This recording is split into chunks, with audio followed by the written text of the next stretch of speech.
I am doing a adult pencil drawing class for 4 weeks, and I have a kids art journaling class. But other than that, like I'm going to a school on April 1st. I just did a school recently, actually, where I did an art project with all the students in the school. So a few little things like that, but the month of April is my planning month, and working on my own kind of stuff and kind of see where I go, because it changes, right? Like, yeah, and I'll make a goal one week and the next week I'm like, no, I changed that again. It's I think it's the same all over, because there's like a cycle to your production. Because for me, it's writing is usually my winter thing, right? So I mean, there's one winter that I drafted 3 or 4 books, like from September till, because the kids go back to school till they finish school. This year, I had a book come out in February, which took all my writing time because I've been promoting it and out on the go. So there is a sort of a cycle to it where, fortunately, I have 3 drafts that I can be working on. But to actually create new work, I haven't really done a whole lot. So it's the same thing. You have to stop and reset and figure out, is this where I'm going? Is this where I want to go? Yeah. You find it hard to find the balance between what you're teaching and what you're creating yourself? Big time. Yeah. And teaching probably, I mean, they both have pluses and minuses, and they both have advantages. They're both fun. Yeah. But, well, I've tried. I mean, I've tried out different things, and I find like the younger students, you had to overplan because they worked so much faster than teens and adults, right? Whereas when you're working with adults, they're a lot slower, so you might have, not slower, but they're more careful about what they're doing, or they overthink more than little kids, right? It's like the paint class where they're afraid to put the dot on the paper. Yeah. So then it's like trying to find, like, well, I want to cover this with you or whatever, so trying to fit in as much as you can, right? But whereas, I mean, this is what I say to people too. Like, if you're doing a 4-week drawing course, I can't teach you everything. Like, it's so little, right? Yeah. Especially because I mean, that's how I started out, and when I was in school and stuff. I mean, my goodness, like the hours and hours is. You did a fine arts degree at Grenfell. Yeah.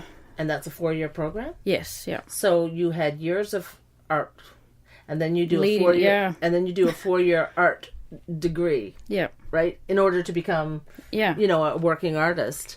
So you really know that nobody's going to learn much in 4 weeks. If you just look at that. Yeah. Because 4 years to get a degree means there was a lot of art to be taught. Uh-huh. Yeah. And different techniques and different things to learn and everything. And then finding, like you said, finding your voice as an artist and where you want to. Yeah. And that's always, I think that changes. Oh, for sure. Yeah. Yeah. I remember going through a gallery.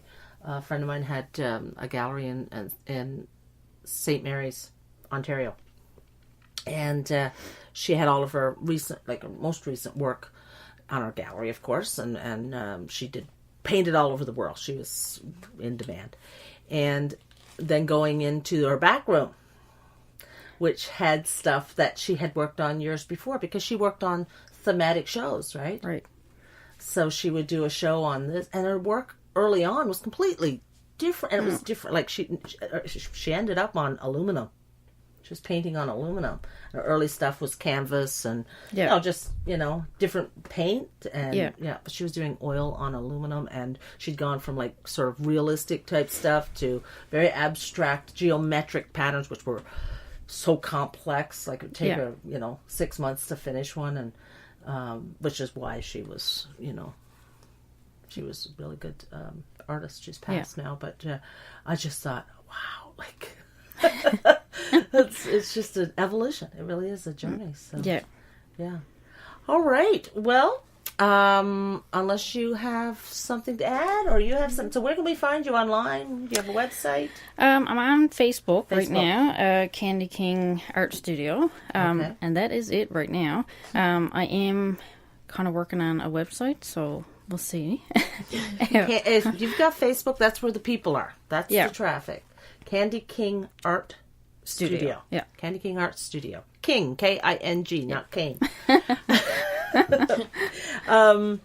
So people can find you there, and you've got some photos of your work on there. We'll try to get some on our social media too, and share it around so people can see what you're doing, because I like what you're doing. Thank you. It's hard to do on a radio show. Okay, guys, she's got really good paintings. It's hard, but it really is. There's some really interesting, and interesting to me is better than good. Yeah. Some really interesting art, and it's, like I said, tells some stories, and different stories depending on who's seeing it.